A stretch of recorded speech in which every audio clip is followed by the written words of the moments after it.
bikin bukan menjauh dari makam, tapi mendekati. Jadi buka pintu, langsung ke makam. Langsung makam dulu? Ya, sebelah kiri langsung. Nah itu malam pertama tinggal di situ biasa-biasa aja, nggak ada apa-apa. Nah pas ada yang meninggal itu guru SD, cowok, beda kampung sama gua, beda SD juga. Dia meninggal itu nggak tahu punya penganut ilmu apa, nggak ngerti gitu kan, sekeluarganya dia. Jadi pas dia meninggal pun nggak ada warga yang nyaksiin dia kubur. Itu tahu dari mana kalau guru SD ini punya ilmu itu? Tetangga, sempat kenal, dulunya bekas tetangga juga. Sempat kenal. Pas dia meninggal nggak ada tetangga-tetangga lain yang ikut kubur, jadi cuman keluarga intinya aja yang ikut kubur. Nyelawat juga? Nggak boleh.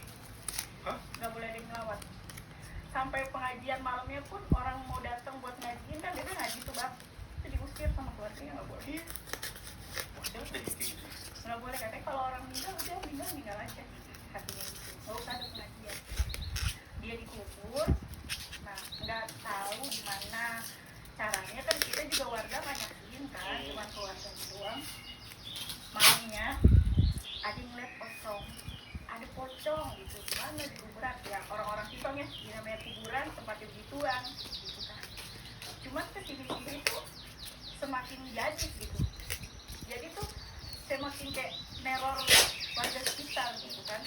Sampai bokap tuh akhirnya ngomong, udah sekarang kalau habis maghrib gak usah buka pintu deh, katanya gitu, ditutup aja. Akhirnya sampai berapa minggu gitu warga tuh kalau habis maghrib tutup pintu, nggak ada yang berani buka pintu.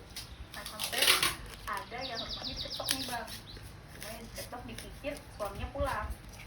Pas ditengok sama tetangga-tetangganya ada pocong, ngetoknya pakai pala gitu. Terus tetangganya nggak berani nyautin, nggak berani ngomong apa-apa. Besok paginya baru ngomong. Nah terus ada lagi tetangga ngomong, dia kemarin juga ngeliat katanya, itu di rumahnya si itu tuh, cuman dia mah nggak pakai pala sebelah sini, katanya pakainya pala yang di depan.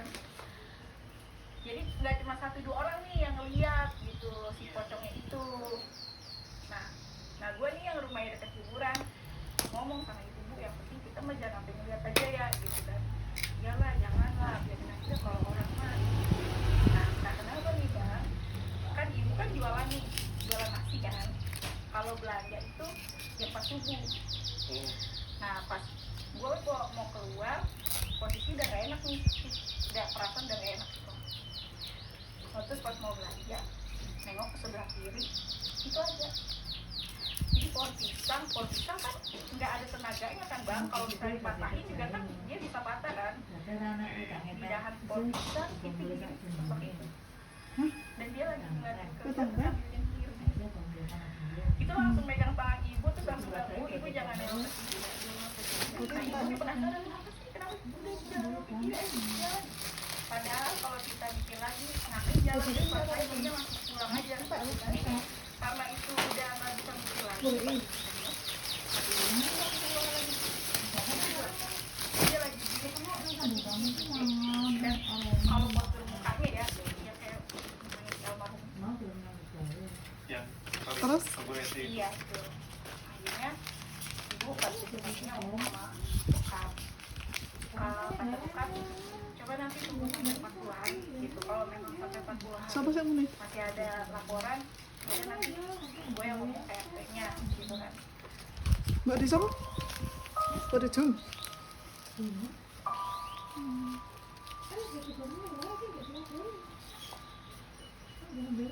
Nah terus pas udah besokannya nih, ada baju rumahnya diketok. Cuman posisi dia lagi sholat subuh. Nah pas udah subuh, pas Tinggal udah bela, dia langsung tinggalin sholatnya kan bang. ini itu tinggal. Selesai dulu tuh sholatnya.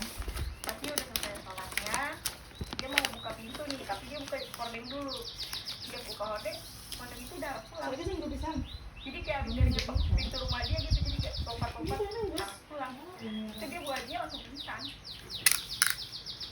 Kayak gak dibukain pintu kayak gitu deh, langsung pulang. Itu sekotak mer. Ini gak ada orang. Pulangnya bayangin nih.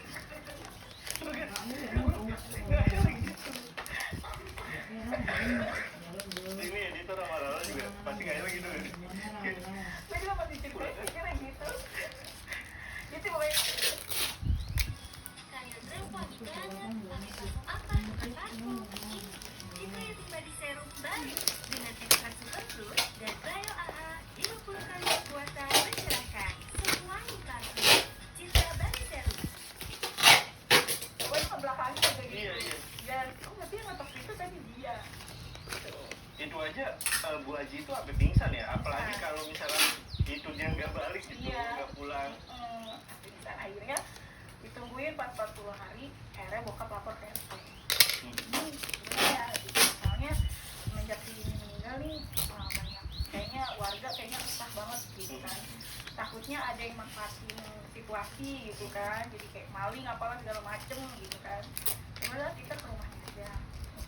Akhirnya pas ke rumahnya tuh sempet rame, maksudnya enggak kok nggak kenapa-napa, kemarin juga dikuburnya ya sesuai. Tapi dari pihak warga nih, ya udah coba bongkar aja kuburannya. Minta dibongkar. Ya, kayaknya kita ambil dari Polsek Cinere 2 orang polisi dibongkar kuburannya. Itu udah 40 hari ya dibongkar kuburannya. Ini saya buat ini belum dilepas. Sengaja. Katanya emang di kampungnya dia di maaf ya di Jawa itu kayak gitu katanya. Dan itu nggak terjadi apa-apa, nggak pernah terjadi apa-apa. Ya udah akhirnya hari itu dibuka. Baru dibuka tuh. Baru dibuka tadi. Setelah 40 hari. Iya. Ya namanya mayat udah 40 hari kan udah nggak bentuk manusia kan, pasti kan udah pecah. Iya. Tapi dibuka dan akhirnya nggak ada pernah teror lagi gitu. Gila, menarik nih, bawa ke dua polisi cuy. sampai bawa 2 polisi sampingnya udah apa sih ya, Meresahkan meresahkan banget gitu loh bang. Jadi kayak kalau habis maghrib tuh kampungnya udah kayak kampung mati gitu, kayak nggak ada tanda-tanda kehidupan gitu loh, kayak udah sepi aja gitu loh. Udah pas udah gitu ya udah anteng tuh, nggak ada cerita apa-apa lagi gitu. Sampai pada akhirnya nah gua kan orangnya kalau udah habis maghrib suka duduk nih sama ibu di teras kan. Padahal bokap suka ngomong kalau udah habis maghrib udah masuk ke dalam gitu, jangan di luar terus gitu. Cuma kan ya namanya kita pengen ngobrol-ngobrol enak lah gitu di luar. Nah pas besokannya ada lagi nih bang yang tinggal tetangga juga, cuman beda kampung gitu kan, cuman masih satu RT beda kampung. Dia meninggal kecelakaan. Dia bilang di arteri, keluarganya bilang meninggalnya di arteri, tapi gua nggak tahu itu di arterinya di mana. Yang jelas dia kecelakaan, kalau nggak salah dia ditabrak metro mini kalau nggak salah. Posisi motornya tuh ringsek parah, tapi si korbannya ini nggak ada darah sama sekali, lecet nggak ada, darah nggak ada, tapi bajunya tuh pada rusak gitu, celananya rusak, cuma nggak ada luka sama sekali. Aneh kan gitu kan. Aneh banget sih. Ya, dikubur lah ceritanya nih. Pas besokannya ngelayat nih bokap ngelayat dan nanya-nanya, dikubur. Kuburnya itu nggak jauh dari rumah, agak ke pinggir, jadi kan dekat banget dari rumah. Pas dikubur malamnya kita dengar suara orang minta tolong, gue sama ibu, tolong, aduh sakit, dia bilang gitu. Terus gue liat-liatan nih sama ibu, terus dengerin lagi suaranya masih ada. Ibu bilang hal banget kan, ada suara orang minta tolong. Terus kata bokap, kan ada bilang ini kan habis kecelakaan, orang dikuburnya di pinggir rumah. Kata dia mau gitu, tutup aja pintunya gitu. Ya udah akhirnya kita masuk nih. Pas besok subuhnya pagi pas baru keluar, ibu ngomong sama tetangga depan, malam lu dengar suara nggak? Suara apa ya nih? Suara orang minta tolong, tolong, aduh sakit. Enggak sih nek, keluarlah tuh tukang pulung nih bang, tukang pemulung nih keluar. Dia ngomong sama kayak ibu ngomong. Terus ibu bilang gini, lu dengar juga? Iya saya dengar semalam katanya. Orang saya dengar tuh sampai 3 kali saya dengar gitu. Tetangga yang depan ini nggak percaya suaminya. Ah katanya nenek nih halusinasi nih katanya. Ini mbak ini halusinasi. Coba ntar malam kalau misalnya masih dengar, gue lihat dari jendela. Jadi kayak dia nantangin gitu kan. Udah setelah itu malamnya gue nggak denger apa-apa nih bang. sama sekali nggak dengar. Cuman kayaknya tetangga dengerin, mungkin dia ngintip kan. Pokoknya posisi malam itu gue tidur pulas aja, tiba-tiba subuh istrinya teriak-teriak minta tolong. Suaminya kaku di jendela, posisi kayak ngintip begini tapi kaku, nggak bisa gerak, kayak nge-freeze gitu. Akhirnya dipanggil tuh baba, panggil kan bekas datang situ, terus disembuhin gitu lah. Terus ditanya, emang kenapa lu bisa kayak gini? Akhirnya dengar yang nenek cerita, yang nenek cerita, cuman saya lihat jelas bener deh, kosong. Tapi kok mau cerita? Bisa pesan burung jadi. Kayak gue baju.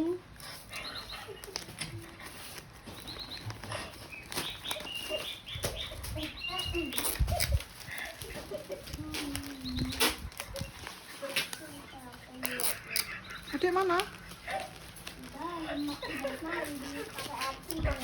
Siapa? Ya kan Iya, tidak. maksudnya kan gue ngayalin kalau ada cerita ini selalu menghayalkan gitu. Oke, lanjut. Saya ngeliat juga bingung kok, bocah bisa bawa stiker gitu kan. Posisi kan tadi stikernya nempel di mana? Yang cerak tembok itu. Ini juga kan. Yang cerak tembok. Dia yang bawa stiker. Pas besoknya, pagi kata aku, Iya, yang cerak ya tembok udah itu. besok pagi kita lihat makamnya aja. Kanan, kanan. Yang aneh di makam itu. Ternyata benar bang.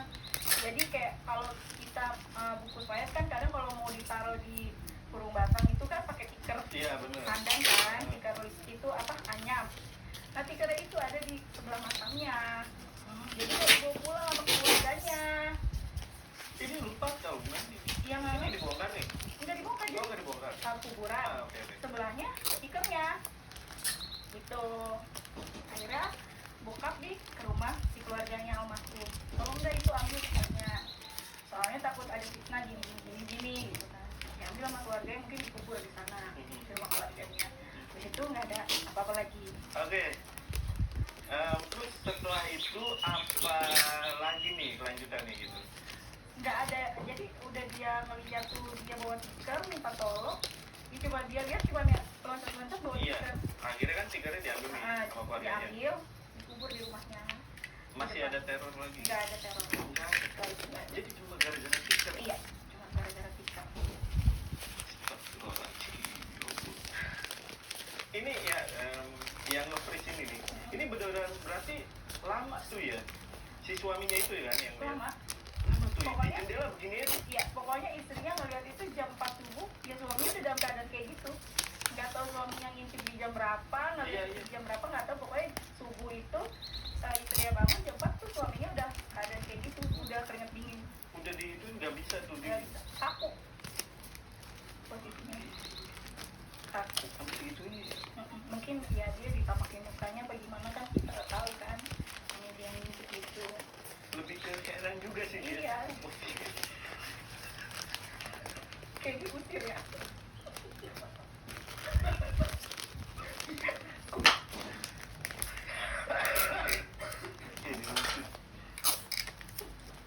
Halo. Oke, tahan nafas dulu. Lanjut Mai, yang ini cerita apa lagi? Kalau yang ini cerita sebenarnya sih gue nggak tahu ada anak kecil yang meninggal, gue nggak tahu kapan meninggalnya. Tapi pas habis maghrib itu gue dengar suara tangisan anak kecil. Suaranya tuh kalau didengar itu jauh gitu. Terus kalau nggak didengar tuh suaranya kayaknya deket gitu. Suara anak kecil bayi nangis aja gitu pada umumnya. Iya, Bang. Terus kata ibu, suara bayi dari mana ya main? Nggak tahu gitu. Mungkin dari itu kali ibu depan tuh anaknya abang-abang depan kali mungkin nangis, oh iya kali gitu. Nah malamnya jam 9 turun 3 orang nih lewat depan rumah. Sebelah kiri cowok yang masih muda lah, umur 30 tahunan. Anaknya tuh istrinya mungkin orang bawa-bawa dot susu. Sebelahnya bapaknya kayaknya. Nah istrinya itu bawa dot susu itu posisinya udah nangis. Nah ditanya sama ibu mau kemana nih? Mau ke situ bu, waktunya anaknya nyusu. Nah terus gue sama nyokap liat kelihatan waktunya anaknya nyusu. Emang ada anak kecil gitu? Pas dicari tahu sama ibu ternyata 2 hari sebelumnya itu ada yang meninggal anak kecil 8 bulan. Mungkin ibunya ngerasa jam-jamnya anak yang nyusu apa gimana, tapi emang itu dengar keras banget suara bayi nangis itu malamnya. Pas setelah susu itu datang, diantarin susu itu datang, nggak pernah dengar suara anak kecil nangis lagi. Iya, ini serem sih. Coba gini, belum aja sempat lihat gak? Ini ngapain mereka di sana? Pokoknya dia bilang, ini bu mau ke situ karena ini jam anak saya ini. Jadi si yang ibu tengah ini itu aja sambil nangis. Yang gue tahu itu udah aja ke kuburan, ke makam. Oh, nggak tahu apa? Nggak tahu nggak ngeliat lagi sih kayak gimana. Pokoknya semenjak itu udah nggak ada yang nangis lagi. Udah nggak ada. Sorry, besokannya dia datang lagi kah? Enggak, Enggak. Hari itu doang. hari itu doang. Wah, sedih sih. Ya mungkin Serem ya tapi sedih. batin seorang ibu kayaknya. Iya, benar. Ya Allah.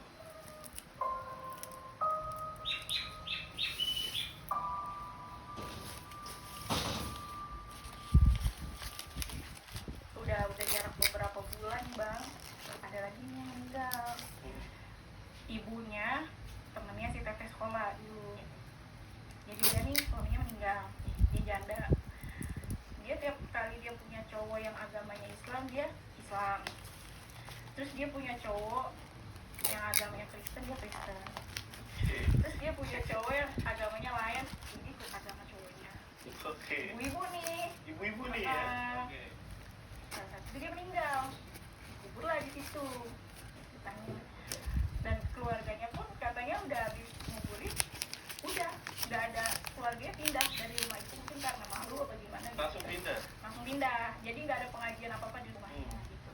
Malamnya jam 9 itu gua, ibu, bokap tuh ngeliat kayak ada api unggun kecil di tengah-tengah makam. Lama-lama apinya gede gitu lama-lama. Sampai akhirnya ibu manggil tetangga nih, itu di kuburan ada api apaan sih gitu kan, kok lama-lama gede ya. Pas udah gede-gede gitu ada dengar suara orang sakitan kayak oh sakit, ampun. Akhirnya orang-orang yang di blok gua tuh pada keluar semua. Yang paling sakit tuh benar-benar api itu sampai jam 12 malam tuh kayak bakal apa gitu bang, itu apinya gede sekali gitu, apinya gede banget gitu. Itu kenapa ya, udah gua tadi lihat, besok pagi aja dilihat kata bokap gitu. Pas diemin aja. Besok pagi jam 7 jam 8 disamperin lagi tuh, kan warga penasaran kan, disamperin lagi. Ternyata makam dari si orang yang kemarin meninggal itu ibunya si temen teteh. Jadi tanahnya itu udah gosong, tanah kuburannya sama batu nisan papan nama itu udah kebakar. Sorry, ini mungkin azab ya? Iya mungkin, karena kan dia keluar masuk agama yang beda gitu kan, murtad lah istilahnya. Iya, tapi terakhir dikuburin ini agamanya apa nih? Iya Islam, dikuburin sama keluarganya Islam, karena kan posisi keluarganya Islam semua. Oh, tapi nggak tahu posisi si ibu-ibu ini terakhir agamanya apa? Nggak ada yang tahu. Karena pas dia terakhir sakit itu, keluarganya nggak ada yang tahu nih terakhir cowoknya ini siapa. Dia tuh terakhir punya hubungan nih sama siapa yang agamanya kayak gimana gitu. Jadi akhirnya dikuburinnya secara keluarganya aja Islam. Ini janda ya? Rajanya pengen gitu banget ya? Lo nyari cowok nggak usah Islamnya udah lah, jangan ke agama lain. Bukan, maksud gua lu lagi nyari jodoh kan? Udah, biar gua sedapetnya Islam, oke? Jangan agama lain. Gua nggak mau ngeliat kuburan lu gosok. Ini cukup bahagia juga dia di sana. Oke, ini kalau yang belum tahu, ini kuburan ini padahal di Jakarta ya? Jakarta di tengah-tengah kampungan. Tapi memang di perkampungannya dan nggak diurus ya. Oke, sebelum kita lanjut nih ceritanya kan masih ada lagi kan ya. Nah, gue pengen tanya satu hal, kenapa makam itu nggak pernah diurus gitu? Karena yang gue tahu itu dulunya emang diwakafin untuk makam, tapi untuk kepengurusannya ini belum jelas siapa yang mau ngurusin gitu, karena belum ada yang datang mau oh ya nih gua aja yang ngurusin makam ini tuh. Ya udah, jadi kayak orang kampus itu meninggal ya udah dikubur situ. Jadi yang benerin, yang ngurusin ya keluarganya masing-masing aja. Keluarga yang masing-masing aja. Selebihnya ya udah nggak ada lagi ngurusin. ada pengalaman lain, apalagi nih pengalaman lain? Pengalamannya ada lagi bang, gue sempat dari ibu jual rumah itu sempat pindah-pindah rumah juga, cuman masih di lingkungan situ-situ juga, masih RT juga. Masih di sekitar makam Iya, itu? masih di sekitar makam, cuma agak menjauh gitu. Oke. Nah, pas gue tinggal di situ, emang terkenal ada daerah situ tuh ada makam yang nggak kerabat sama orang gitu, jadi nggak tahu dulunya tuh makamnya di sebelah mana, makam anak kembar cewek, nggak tahu makamnya sebelah mana, pokoknya tiba-tiba udah kami jadi rumah, jadi nggak kelihatan makamnya di sebelah mana. Nah, malamnya itu lucu bang, lucunya tuh kayak rumah gue kan ada pagernya, terus kan kalau pagar kan ada tembok gini kan. Nah, Hansip itu ngelihat gue lagi tiduran, kakinya ke atas, mencong-mencong kaki Di tembok itu? itu jam 1 ke jam 2 gitu kan.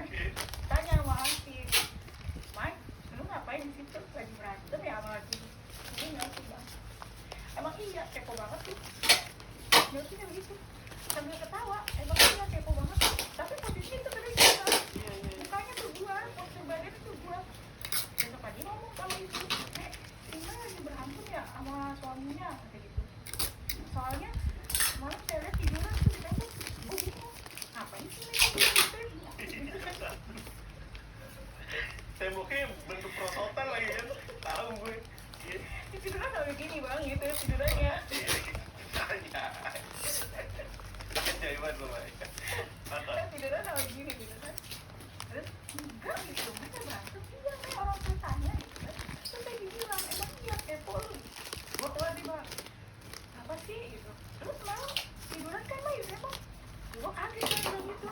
Nah kapan gue tiduran di tembok gitu kan, ya ada kasur ngapain di tembok gitu kan. Enggak gitu, apa gue lihat di kos mau? Enggak. Udah tuh akhirnya selesai kan. Nah di rumah nih, gue kalau di rumah tuh mayat bang, kayak baju pengantin tuh dipayet-payetin. Payet, oke. Ya, nah, ibu udah bilang sama gue, Mai udah mau jam 1, besok lagi mayatnya. Cuma kan karena itu deadline harus dipakai besok pagi sama pengantin, jadi gue kerjain nih sampai selesai gitu kan, itu tinggal sedikit gitu. Terus, jadi gue duduk nih di bangku kayak gini, depannya tuh TV, kayak TV-nya tuh gue matiin, fokus jahit nih. Tiba-tiba di belakang gue kayak ada yang duduk, kayak ini nih, gini turun ke bawah. Iya, iya. Ngerasa kan di belakang, langsung gue tengok gini, ada siapa-siapa, lanjut mayat. Pas udah beberapa lama, itu tiba-tiba di rambut ngerasa ada yang megang. Oh, gini. Habis megang, kayak rambut gue tuh digini-giniin, kayak lagi biak-biak nyari apa gitu, kayak kutu apa-apa gitu kan. Gue tengok di TV, itu rambutnya panjang, lagi ngadep gue tuh lagi gini rambutnya. Itu gue langsung kabur bang, nabrak kulkas. Udah Serem semua. Gue udah terpana. Aku gak pernah cerita pas sama iya.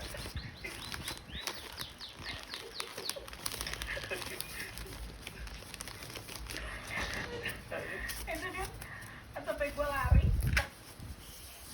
Alkohol bikin perih. BPMI diformulasi tanpa alkohol. 4-in-1 langkah perawatan luka tanpa alkohol tanpa perih. Membersihkan, mensterilkan, melindungi, merawat dari kuman penyebab infeksi. Betadine, life is bigger than words. Kabur ke kamar. Jadi gue bangunin ibu, tadi kayaknya ada yang biakin Mai, jam berapa? Nah, makanya ibu bilang kerjanya jangan sampai malam, dilanjut besok gitu kan. Yaudah, gue gak beres itu bang, jangan gue langsung tidur. Udah tuh lancar tuh buat besoknya udah beberapa minggu nih, laki gue belum pulang nih, gue mau tidur, tiba-tiba kipas angin itu lempar ke gue, tapi kena pintu kenceng banget. Gue pikir ibu gue marah-marah, apalagi gue pulang marah-marah gitu kan.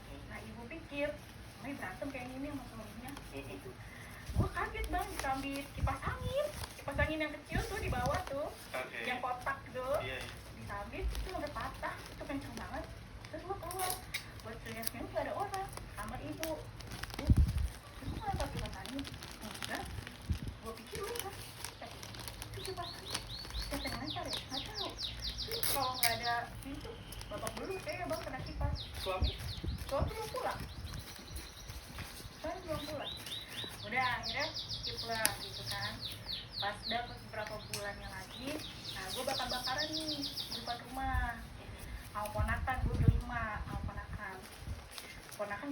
nih moto-moto dari berlima itu tiba-tiba ada 10 itu 2 perempuan matanya keluar di dekat bakaran di tembok pocong, terus di sebelah sini anak kecil, pokoknya totalnya dari kita berlima ada 10 orang Di foto itu, Nah, Mas. terus fotonya itu ngeblur merah gitu, ketutupan cahaya gitu merah, jadi kayak ngeblur.